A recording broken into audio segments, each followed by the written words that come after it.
ഗ്രീസിലെ കൊറിന്ത്യ പ്രദേശത്തെ കില്ലിനി മലനിരകളുടെ താഴ്വാരങ്ങളിലൊരിടത്ത് പ്രാചീന കാലത്ത് മഹാജ്ഞാനിയായ ഒരു ഗുരു താമസിക്കുന്നുണ്ടായിരുന്നു.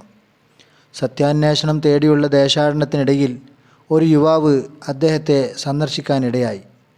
പലതും സംസാരിക്കുന്നതിനിടയിൽ യുവാവ് ചോദിച്ചു, ഗുരു, ആരാണ് അങ്ങയെ തിരിച്ചറിവിൻ്റെ പാതയിലേക്ക് നയിച്ചത്?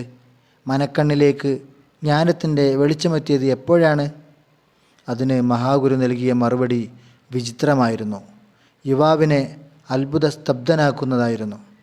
ഒരു നായ, പുഴയോരത്തെ ഒരു നായ, അവനാണ് എന്നെ ആശയക്കുഴപ്പത്തിൽ നിന്ന്, സംശയത്തിൽ നിന്ന് തിരിച്ചറിവിൻ്റെ വിശാല പാതയിലേക്ക് നയിച്ചത്.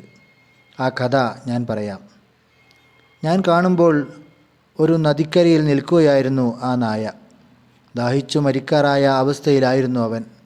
ദീർഘനേരത്തെ തിരച്ചിലിന് ശേഷമാണ് അവൻ പുഴ കണ്ടെത്തിയതെന്ന് വ്യക്തം. ഇത്തിരി വെള്ളം കുടിക്കാനായി പുഴയുടെ അരികിൽ വെള്ളത്തിലേക്ക് നോക്കിക്കൊണ്ടിരിക്കുകയാണവൻ. പക്ഷേ ആ തെളിഞ്ഞ വെള്ളത്തിൽ കാണുന്നതോ? ഒരു നായ അവനെ തന്നെ സൂക്ഷിച്ചു നോക്കുന്നു. കാണുന്നത് സ്വന്തം പ്രതിബിംബമാണെന്ന് മനസ്സിലാക്കാതെ അവൻ ഭയന്നു നിന്നു. വെള്ളത്തിലേക്ക് നോക്കി കുടിക്കാൻ മുന്നോട്ടായും.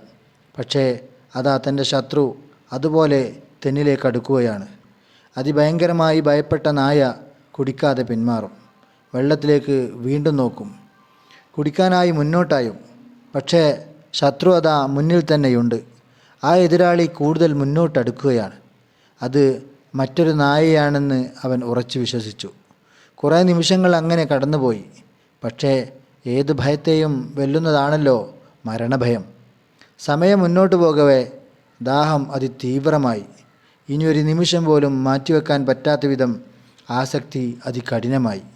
ആ നിമിഷത്തിൽ ഭയത്തെ മനസ്സിൽ നിന്നും കുടഞ്ഞെറിഞ്ഞ് കളയുകയും നായ വെള്ളത്തിലേക്ക് ഇറങ്ങുകയും ചെയ്തു. അതിശയം!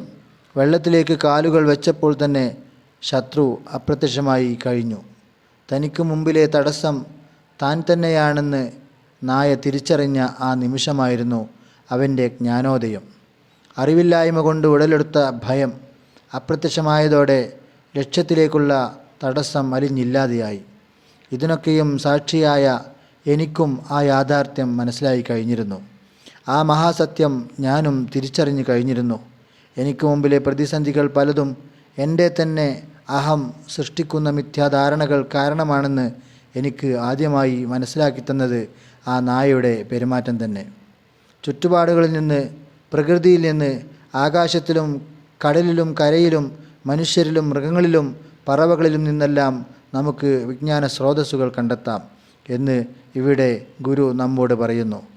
ക്ലാസ് റൂമുകളിൽ നിന്നും ഗ്രന്ഥങ്ങളിൽ നിന്നും ഗുരുമുഖത്തു നിന്നും മാത്രമല്ല ജ്ഞാനമെത്തുക. ശരിയായ നിരീക്ഷണവും വിശകലനവും മറ്റെന്തിനേക്കാളും പ്രധാനമാണ്.